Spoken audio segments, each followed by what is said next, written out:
Hi. Once you've downloaded the production visual, let's load it into Power BI Desktop.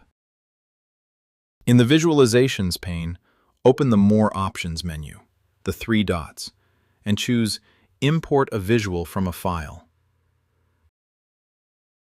Find the .pbiviz file you downloaded and open it. If you've imported it before, you'll get this confirmation dialog. Just confirm it. If it's your first time, it won't appear at all. Then pick the Production Tracker visual and drop it onto an empty canvas. A single click places it. Switch it to full screen. Since no fields are bound yet, the visual is still empty.